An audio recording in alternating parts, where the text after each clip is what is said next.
but let's talk about your existing holdings. As I mentioned in the intro, now worth around $10 billion. You have paper gains of about 70% or so, which a lot of people would like to see that sort of return.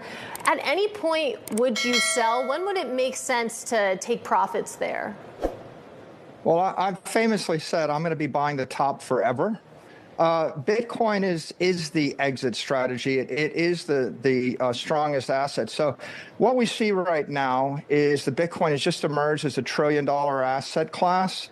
And it's alongside names like Apple and Google and Microsoft. But the difference between Bitcoin and the Magnificent Seven is Bitcoin's an asset class. It's not a company. There's not enough room in the capital structure of those companies to hold $10 trillion or $100 trillion worth of capital. So Bitcoin's competing against gold, which is 10x what it is right now. It's competing against the S&P index. It's competing against real estate, a $100 trillion plus asset class as a store of value.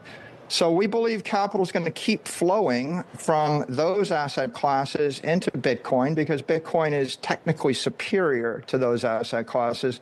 And that being the case, there's just no reason to sell the winner to buy the losers. Welcome back to the channel. Aaron from the Bitcoin Bros here. And that was Saylor saying that he's going to be buying the top forever. And MicroStrategy just made another big Bitcoin buy today. So we're going to be going over that here in a second.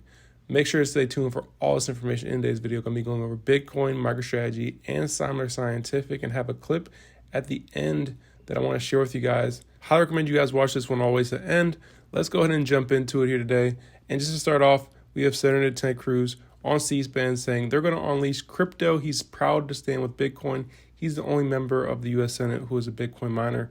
So it's just showing you that a lot of politicians are now jumping on the bandwagon that is Bitcoin. And you can see Senator Cruz is another one that's going to be embracing Bitcoin. And the reason why I'm showing this is because we know that Texas has the legislation to put Bitcoin as a strategic reserve asset. So with Ted Cruz as the senator of Texas, that bill has a higher probability of getting passed. So that's something to think about there.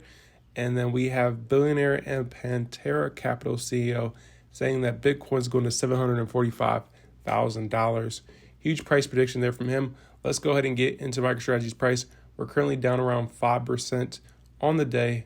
We just opened MicroStrategy at 343. Bitcoin is currently at 93,000, just a little bit below 94K. We have sold off a bit here, but Bitcoin's down around 1.25%. MicroStrategy is down around 5.62%. So it's good to see that MicroStrategy still has that volatility in the stock. That's what we want to see because we know that's good for options trading, which is good for the stock. So good to see there. Bitcoin's down a little bit. People probably freaking out, but keep in mind, during bull markets, we see this all the time. We have corrections, and a lot of times they're healthy. If we go all the way back to 2016 to 2018 bull run, we saw multiple 30 to 40% corrections. Back in 2021, we saw multiple 20 to 30% corrections. And right now, we're currently down around 15%. If we look at the current dip that we're having, we're down around 15% on the Bitcoin price. So that is something to take note of. These dips are very common in Bitcoin, especially in bull markets. So something to take note of there. And then if you guys are interested in trading options on MooMoo, check out the affiliate link. You can sign up. You get up to 15 free stocks, and each one of those stocks could be valued at up to $2,000 each. But I want to talk about Semler here. They now have options. You can trade them over on MooMoo if you want to. So check out Semler Scientific. Going to be getting a little bit into that today. So we can see here, Metaplanet is trading at almost $300 million more than Semler.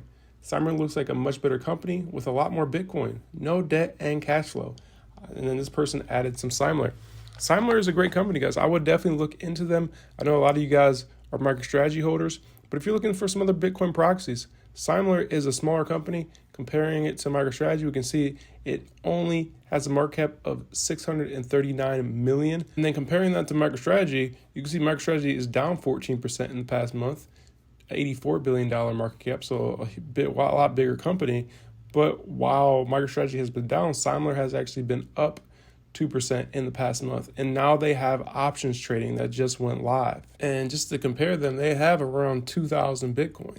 So nowhere close to the amount of Bitcoin that MicroStrategy has, but with their options trading now going live, we could see them do some convertible debt offerings to potentially raise some more capital to buy more BTC. And this company doesn't have any debt and they have a lot of cash flow.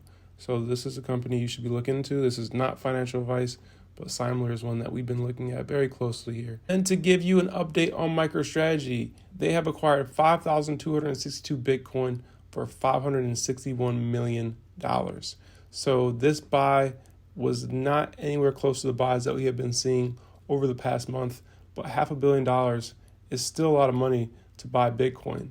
And now they hodl 444,262 Bitcoin total. That is a huge bag. And if you look at MicroStrategy tracker here, we can see with it being updated, the NAV premium currently sits around 2.018x against the basic shares versus the diluted shares is around 2.314x. We know the Bitcoin per share is continuing to go up.